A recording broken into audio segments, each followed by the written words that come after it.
Bonjour et bienvenue dans cette capsule dans laquelle on va aborder les nerfs.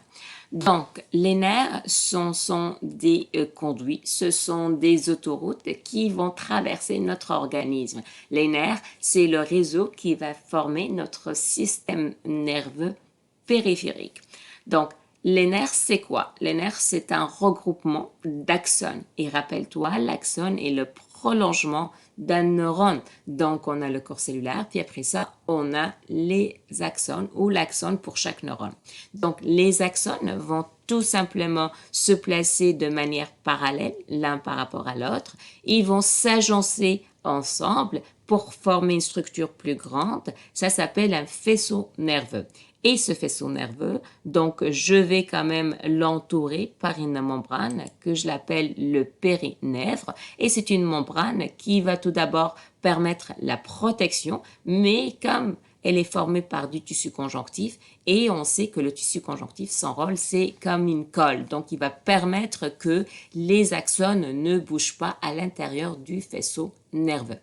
Plusieurs faisceaux nerveux vont former ce qu'on appelle un nerf et pour protéger le nerf, je vais avoir quand même une autre couche que je appelle l'épinèvre. Donc, et son rôle encore, c'est la protection. Dans notre organisme, on distingue trois types de nerfs. Ces nerfs, en fait, ils vont être classés selon leur rôle. Tout d'abord, je vais retrouver des nerfs qui vont permettre la transmission du stimulus, c'est-à-dire après que j'ai détecté qu'est-ce qui se passe dans le milieu extérieur, je ressens quelque chose, je vais envoyer cette information vers le système nerveux central qui va analyser, qui va interpréter, interpeller, prendre une décision et il va l'envoyer dans un autre nerf et ce nerf, il va être responsable de déclencher l'action.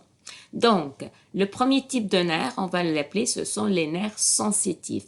Les nerfs sensitifs, ce sont des nerfs qui vont être responsables de assurer la perception. Donc, je vais détecter le changement, je vais transmettre ce changement vers le système nerveux central. Et généralement, ces nerfs sensitifs, ils vont être reliés aux organes de perception. Donc, on parle du nez, de l'oreille, de l'œil, de la peau, etc. Deuxième type de nerfs, on va parler de nerfs moteurs. Les nerfs moteurs, donc eux, leur rôle, c'est de transmettre une décision, l'information de notre système nerveux central vers les muscles du corps. Lorsqu'on parle des muscles du corps, ça peut être aussi des glandes, mais comme généralement on les associe au mouvement parce qu'ils vont créer un mouvement, on parle de muscles. Par exemple, le nerf trochléaire, on l'a déjà vu hier, il fait partie des nerfs crâniens. Il va être responsable du mouvement du globe oculaire. Troisième type de nerf, on parle de nerfs mixtes.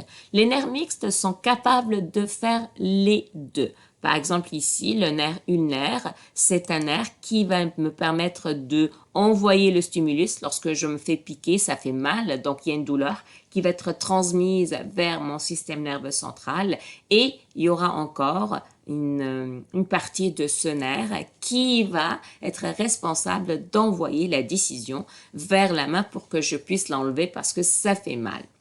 Parmi les maladies qui touchent les nerfs, on parle du nerf sciatique, donc c'est parmi les nerfs spinaux, donc les nerfs rachidiens. C'est un nerf qui contrôle les informations sensitives et motrices de la jambe au complet, donc tout au long, donc il commence de la partie lombaire, il descend tout au long de la jambe. Et qu'est-ce qui arrive? Il va être causé par des hernies discales. Rappelle-toi, c'est quoi une hernie discale? C'est lorsque le cartilage commence à sortir. Qu'est-ce que ça fait? Donc, les os commencent à être plus collés et ça donne un écrasement, ça écrase le nerf. Donc, ça crée toute une douleur au niveau de la jambe.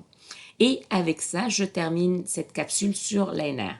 La prochaine capsule, elle va être dédiée à la transmission du message nerveux.